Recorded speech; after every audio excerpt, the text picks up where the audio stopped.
Салют. Сава. Ты уже в Париже? Что у нас там по срокам? Мы успеваем? Дакор.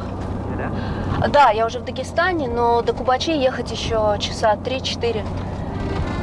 Буду слать тебе аудиоотчеты каждый день, и этот грант будет наш. Абьянто.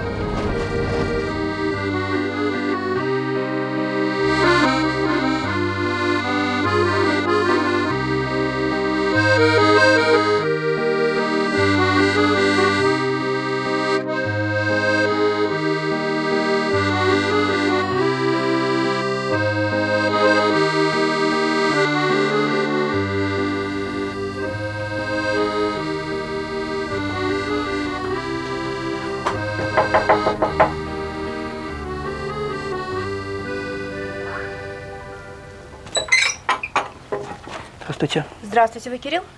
Кирилл. Очень приятно, я Ольга. Давно вас жду. Добро пожаловать в наш Тегеранский институт медиевистических исследований. Ни за что бы не выговорила. Я репетировал. Спасибо.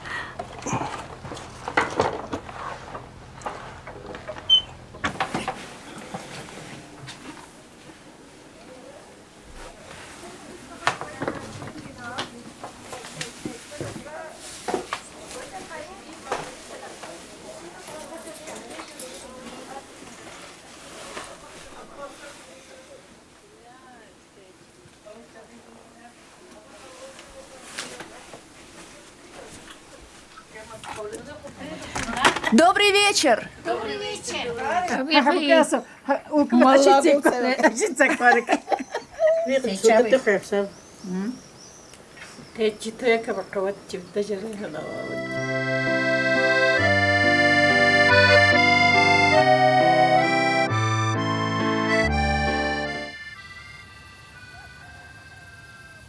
В одном из ваших интервью я прочла такое новое для меня слово «бажук». Попыталась найти информацию в интернете, она, честно говоря, невнятная, ее очень мало и очень разрозненная. Так что же это такое? Вот мы пришли. Бажук – это вообще-то ведьма. Ну, по крайней мере, здесь так переводят. Но на самом деле это существо, не имеющее ни пола, ни облика, просто связанное с колдовством, с магией. Можно сказать, что это следы маленькой гражданской войны, религиозной даже войны, которая происходила здесь, вот на этом крошечном пространстве. Вот здесь нижний город, верхний, там, где башня. Совсем близко, можно отсюда увидеть. И по преданию, нижний город, он принял ислам на 8 лет раньше, чем верхний. Но сейчас они говорят, что в верхнем городе жили люди очень скаридные, скупые, и у них были огромные запасы свинины. Поэтому они сказали, что вот пока свинина не кончится, мы ислам не примем. Но на самом деле было достаточно жесткое противостояние. И, как сейчас рассказывают, и эти бажуки, их вытащили из христианских храмов и поставили в Нижнем городе в стены домов. Вот так, чтобы они смотрели на верхний город и показывали, что священное изваяние уже в плену ислама, и уже пора сдаваться. Здесь у него нос, глаза, вот ноги. Когда вот мой папа, дедушка. Это... Когда окна тоже маленькие. Ага, вот он бажук, да? Вот это. Вот это орел, это прадедушка. А вы думаете, орел все-таки, да? Вот цели осталось на глаза. А у него там сзади что-нибудь есть? Сзади хвост, говорит. Одни били здесь. Давай, говорит, вытащи, я вот деньги дам.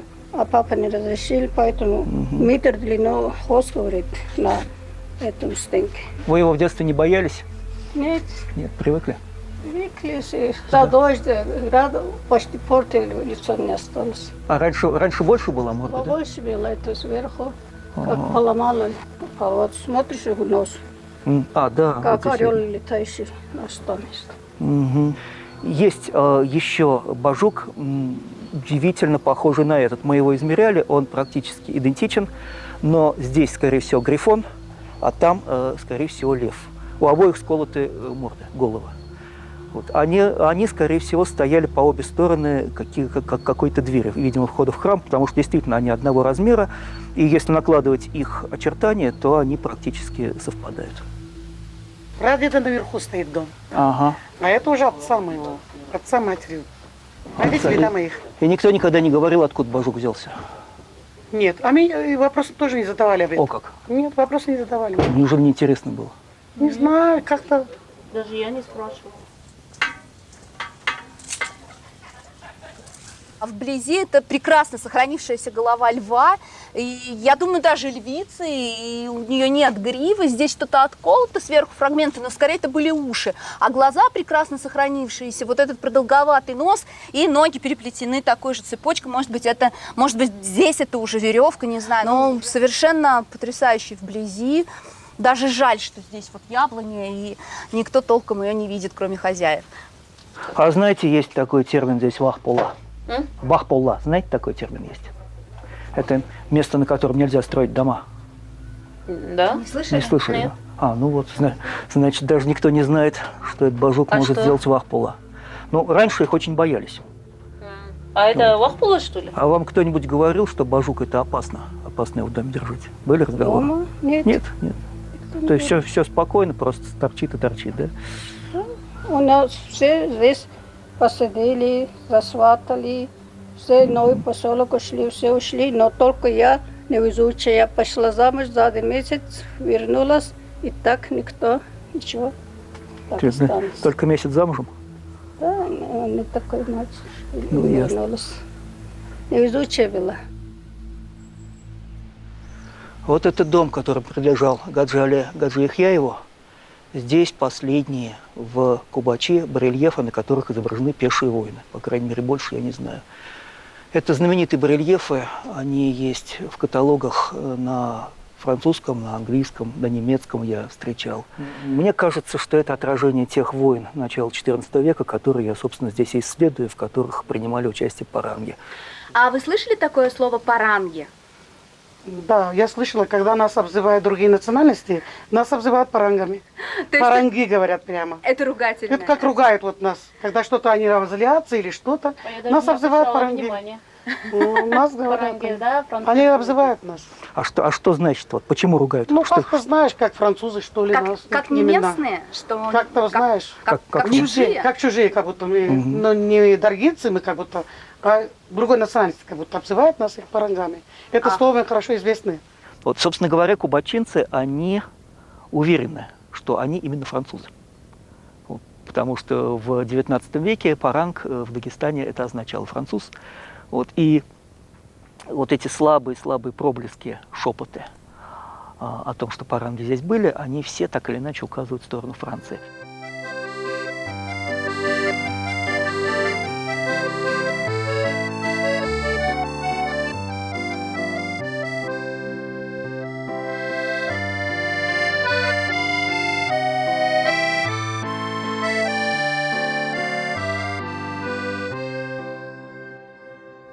С этого места виден треугольник замков, которые я считаю замками парангов, то есть франков. Вот это вот Томала-Муда, самый сложный и наименее исследованный замок на самом краю пропасти.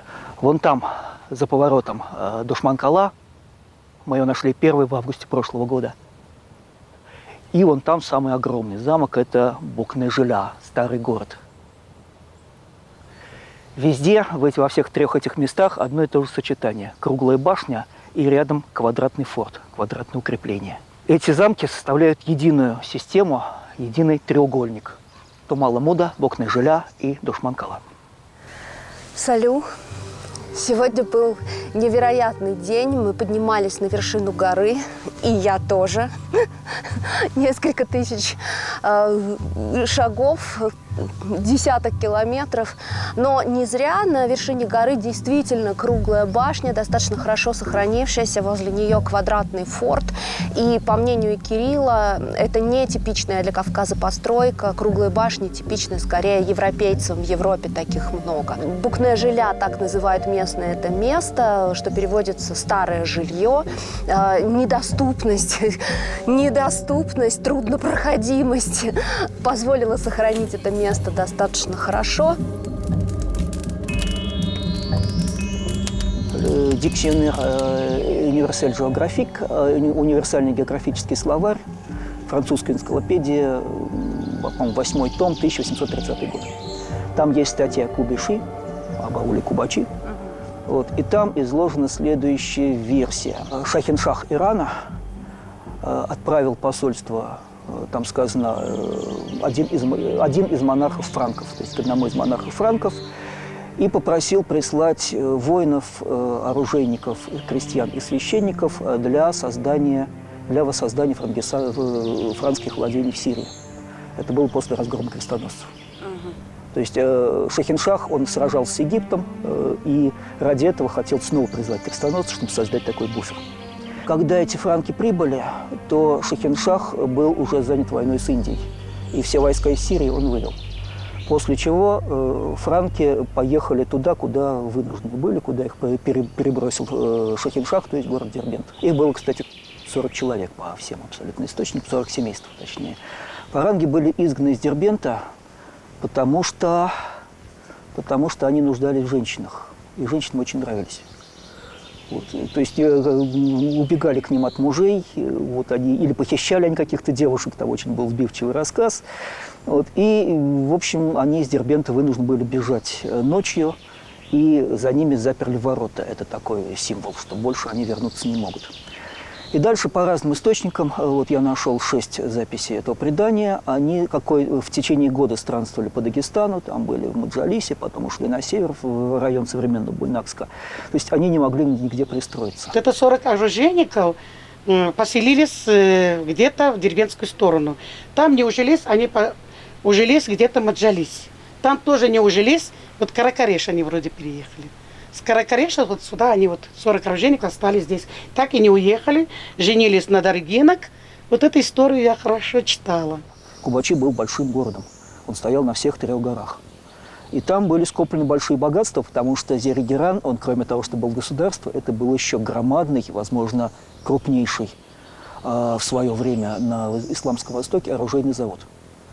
Каждый аул имел определенную функцию. В Амузги ковали клинки, в Анчибачи делали шлемы, в Кубасанила делали кольчуги, в самом Кубачи все это собирали воедино.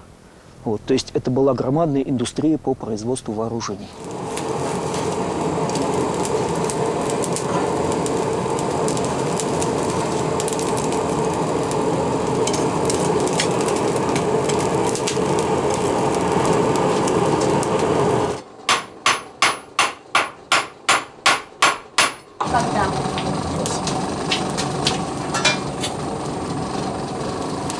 Давай. Васька, она не горячая, держи. Держи, все, медленно ставь на бок. Давай. Вот.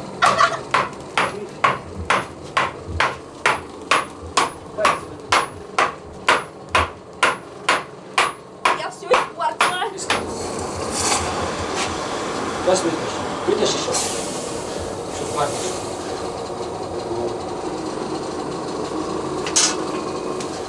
Мы когда были в кузнице, вы показывали клинки и говорили, что 375 слоев. Ну, для меня, для девочки, это вообще непонятное. Что 375 слоев чего? Разных металлов, состава металла, стали, марки стали. Вот здесь, допустим, возьмем, вот, который первый попавшийся, это Зульфикар из дамасской стали. Видишь, как звук вот, закалки. Вот сделан из разных составов металла. Там идет пружина, от пояса пружина. Там идет здесь подшипник, там идет Х60 металл. Здесь самый простой, мягкий, сырой металл добавляют, чтобы оно лучше склеивалось. Это все там смешивается и делается из него пакет. Вот пакет потом отковывается, вот так вытягивается. И чем больше я его вытягиваю, потом режу на куски. И тем больше они слои получаются. Некоторые историки говорят, что сам этот сабля, они спрашивают, почему, который приходит спрашивать, почему он раздвоенный. Некоторые историки говорят, что он при размахе, при ударе, он должен был здесь вытаскивать кусок мяса. Или он после этого она уже как не заживала. Символизирует вот этот язык змеи, вот он даже нарисован, змея, вот она. Но у нас в основном, когда рождается в Дагестане мальчик, обязательно папа старается подарить, или там дедушка подарит сыну вот, кинжал, чтобы он его оставался и передавался, и передавался от поколения к поколению. А вот так называется дайтан. Это топор для рубки мяса. Его сделал Камиль. Вот его клеймо. Из чего сделали? Из буровой трубы. Из буровой трубы. Но именно Дайтаном был убит шейх Хасан ас-Садик, который похоронен в Шире.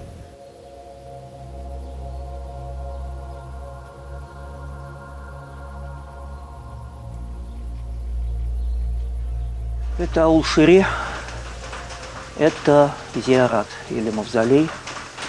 Здесь похоронен шейх, великий шейх Хасан ас-Садик, ибн Мухаммед аль-Казас, ибн Шихабаддин Абу Хафс ас-Сухраварди ас-Ширвани.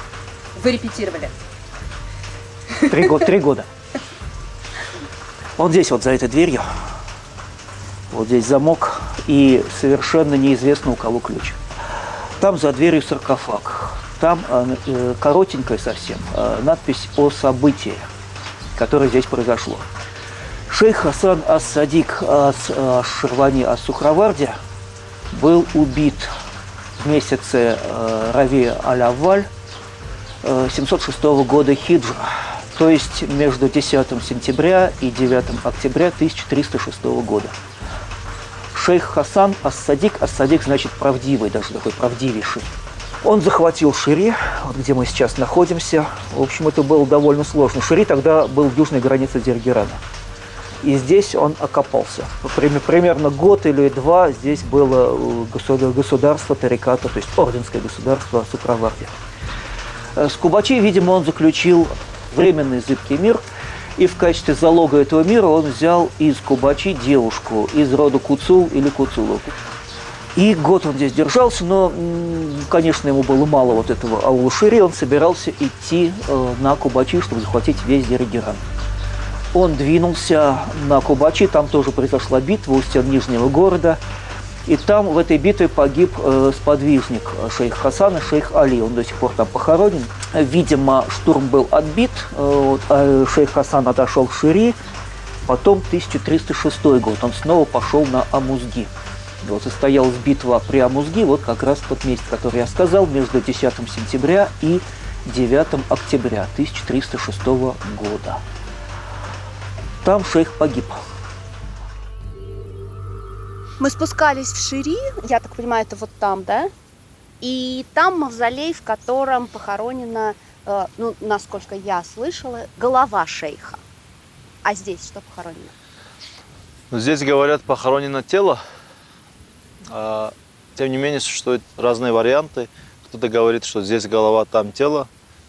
Вот зеленая крыша. Рядом с этой крышей есть такой же маленький домик, где как бы есть захоронение. Шейха убили так. Долгое время его ничем не могли задеть. Мимо него пролетали стрелы, у него не доставали мечи. Но его жена Кубаченко из рода Куцул на протяжении года старалась выведать, каким образом можно его все-таки убить. И в конце концов шейх расслабился и открыл ей тайну. Оказывается, единственное оружие, против которого он не мог устоять, это дайтан. А секрет был в том, что это не оружие. Это топорик для рубки, отбивания мяса. Когда брат жены из рода Куцуловых, брат жены шейха из рода Куцуловых узнал эту тайну, то он во время сражения подобрался к шейху сзади и отрубил ему голову. Голова покатилась вниз, а тело осталось у тех людей, кто убил этого человека. И по преданию, по рассказам стариков говорят, что вот это весь склон, все вот эти поля, они были отданы взамен возвращению этого тела и для того, чтобы его могли захоронить. Привет! Сегодня был непростой, но очень важный для нас день, для нашей версии. Мы побывали в 2 местах захоронения шейха. Убить его помогла, опять же, по преданию, насильно взятая в жены Кубаченко из рода Куцуловых. И, кстати, потом я встречалась с женщиной из этого рода. Она сейчас золотошвейка, и это такой традиционный для кубачинских женщин промысел. И это вот сейчас как раз узор Хатсан. Да, Хатсан. Я запомнила. Это Хатсан получается, это кархус. И сколько примерно занимает по времени, ну, скажем, вот этот божественный платок? Ну, если так сильно не напрягаться для себя, как бы для хобби вышивать, то можно, наверное, за полгода вышить. Подростки, незамужние девушки одевают платок с маленьким рисунком, с узором. То есть по размеру еще можно. Да. А взрослая замужняя женщина одевает вот такой вот с крупным узором. А в Кубачи свадебный наряд белый? Нет, вот это вот, Вот это, собственно. да. То есть это не просто даже Первый- там нарядное платье пойти в гости на свадьбу, это свадебное платье. Это свадебное, да. Невеста одевает 40 дней. 40 дней носит свадебное платье? Да. Ну вот, После а то у нас, свадьбы. знаете, купишь платье, один раз надела и все, и висит в шкафу. А тут 40 дней, красавица. Да. Давайте. Поставьте руки вот так, чтобы удобно было. Так. Меня научат. Наверное. Давайте. Обычно мы хвост собираем, чтобы Давайте держался за вот ухо этот. вот так уберем. Давайте.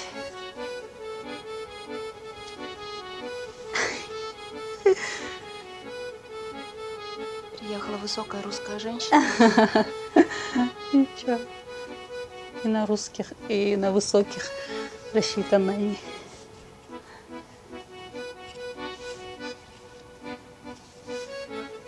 Так вот, все, можете подняться. Вот так вот. Можно уже, да, смотреть? Да. Красота.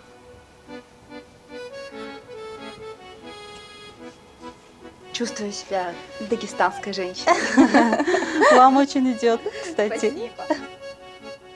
Здесь это, Олечка, это такая знаменитая комната, почему-то называют ее комната-музей, это называется хутналакал. Хутналакал, то есть хата – это тарелка, комната с тарелками. Традиционно она вообще всегда была в каждом доме. Это мучалы знаменитые. Мучалы. И мне очень ужасно обидно, что кубачинки перестали ходить за водой. Так. Это, знаете, Ну, пустой вообще. Нет.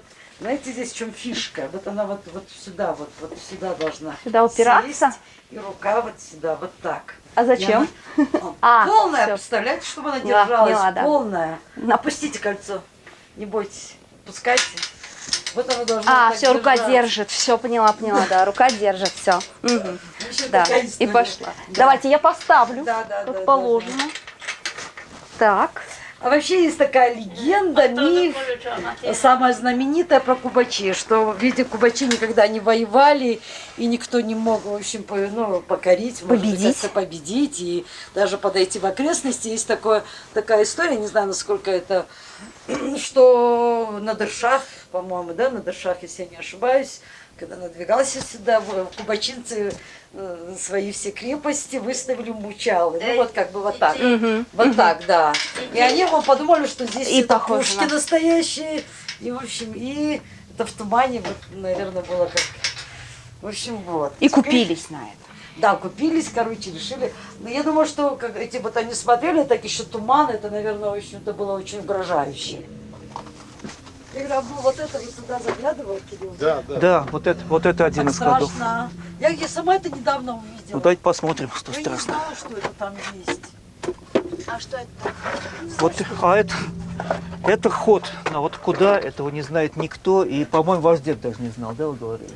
Возможно, вот это вот ход в лабиринты, которые тянутся под всем аулом. Было предание, что все сокровища Зерегерана, а они были огромные, хранили в глубинах подземелий.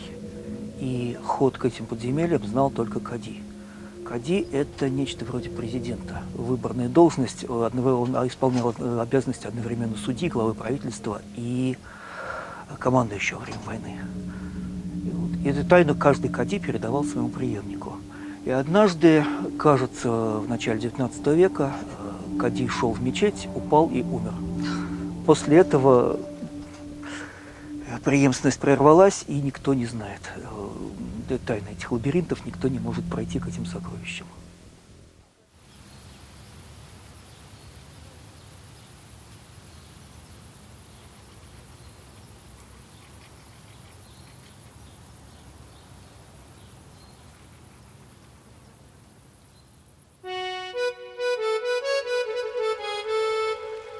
Здесь, совсем неподалеку, действительно руины круглой башни. И рядом остатки квадратного форта, как и везде.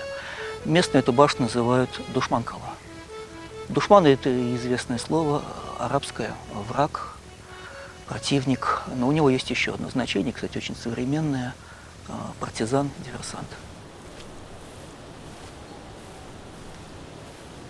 У нас обычно говорят, нападали душманте. Душманте – это враги. А кого они считали врагами? Врагами считали тех людей, кто нападал. Замкнутый круг. Моя бабушка, сейчас ей более 91 года. Вот она рассказывает, маленькой девочкой, которая ходила в школу, она по вот этим спускам спускалась вниз в Сулевкент, где было 12 мельниц в свое время. На этих мельницах она молола муку из местной пшеницы, спускалась в пшеницу и возвращалась с мешком муки. Маленькая девочка ночью поднимается, отстояв очередь в этой мельнице, с мукой возвращается по горам вверх. В это время появляется звук всадника. Скачет на коне, так, он поднимается. Она, соответственно, идет своей дорожкой, внимания не обращает. Чем он ближе, она отходит в сторону. В это время, говорит, происходило такое, что этот всадник прямо с ее спины схватывал мешок и скакал дальше. Она, бедная девочка, которая с утра стояла очередь, с мукой возвращалась домой. Она возвращалась пешком, с пустыми руками, без ничего. В итоге приходилось объяснять родителям. У меня все это забрал душман. У слова «чапкун» значение то же самое. Партизан, диверсант, но если буквально идущий в наступление. Я предполагаю, что вот здесь, на этом месте, на этой горе, и была эта самая башня Чапкун-Кала. Мы ее нашли в августе прошлого года. Вот. Но от чапкунов очень много осталось. Вот название Чаплин-Майдан, вот, воспоминания о союзе, Галалак-Бульхон, то есть союз неженатых. Вот это все одна система. Вот пальтары остались сейчас. Подождите, пальтары и чепкуны это разные люди. Довольно сложный вопрос, мне приходится сейчас так по кусочкам все это устанавливать. Пальтары – это, насколько я могу судить, это младшее поколение чепкунов, то есть то же самое, что в Европе оруженосцы. До сих пор в одеянии пальтаров, то есть вот отголосок чепкунов, есть элементы, как не только мне кажется, рыцарских доспехов. Вот эти вот ведрообразные цилиндрические шлемы, изображения бород, кольчуги. Ну, обычно начиналось с того, что мы заходили в круг, где танцуют люди. Начиналось с того, что мы бегали вокруг танцующих. Если мы замечали, что кто-то может прикалываться над нами, обычно люди стояли на балконе. Или что-то, если они могли нам сказать, мы могли показать им в течение минуты-двух, что эта высота для нас не проблема. Я уже забывал, что я нахожусь в Кубачах, что я кубачинец. Я абсолютно перевоплощался полностью в это, можно сказать, существо. Был момент, когда моя мать узнала меня по рукам, по венам. Все делают вид, что никто не знает, кто скрывается под масками пальтаров. Вот. Было бы даже определенное противостояние, то есть женщины должны были даже приближаться к этим местам расселения чепкунов. И есть такое субрачное предание, что один раз, когда чепкуны засели в башне в ожидании новой войны, то мать одного из них подошла к башне и стала просить, чтобы сын не спустился, чтобы с ним попрощаться, потому что они были практически все обречены. Вот. Они ей не отвечали, как положено, но мать увидела руку, выступавшую из-под плаща вот, одного из чепкунов, и узнала своего сына. Вот. Он к ней вышел, обнял ее, попрощался, а потом матери с башни выбросили эту самую руку. Итак, чепкуны – это некое мужское братство, созданное и существовавшее здесь, в Кубачи. Пальтары – это их младшая группа, скажем, назовем это так. Теперь мне хотелось бы понять, какое это все имеет отношение к парангам, к франкам, к европейцам, которые по нашей версии, по нашей гипотезе, пришли сюда и были здесь, стояли в крепости, и от кого, собственно, кубачинцы, как они считают, ведут свой род? Чепконы возникли в то же самое время, когда здесь были паранги, то есть в первые годы 14 столетия. Вот есть смутные, но такие указывающие дорогу воспоминания, например, у полковника Гербера, вот, что некоторые кубачинцы подражали франкам во всем и старались быть во всем на них похожими. Вот я считаю, что чапконы – это воины, которых паранги готовили, тренировали, потому что парангов сюда призвали в качестве инструкторов, в качестве профессиональных воинов. И когда паранги исчезли, ушли в Кахетию, вот, то чапконы в подражании им создали вот это воинское братство. А потом, через столетие, через 2, через 3, возникла эта контаминация, и стали говорить, что кубачинцы – потомки парангов. На самом деле они потомки, они наследники.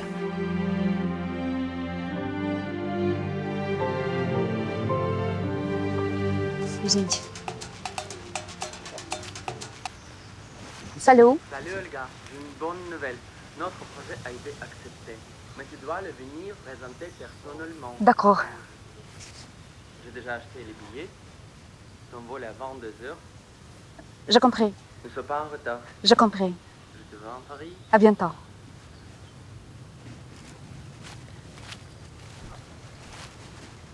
Ольга, вот это сейчас был чапкун. В общем, он сейчас сообщил, что чапкуны собираются сегодня вечером. По-моему, это 3-я встреча после громадного перерыва с начала 20 века. Я могу вас туда привести. Вы будете, наверное, первой женщиной в истории, которая это увидит.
Если паранги были действительно здесь, а я в этом убежден, то они были вот здесь, на этом месте. Здесь были их сражения, здесь была вся эта историческая драма, которую можно обозначить как паранги в Кубачи.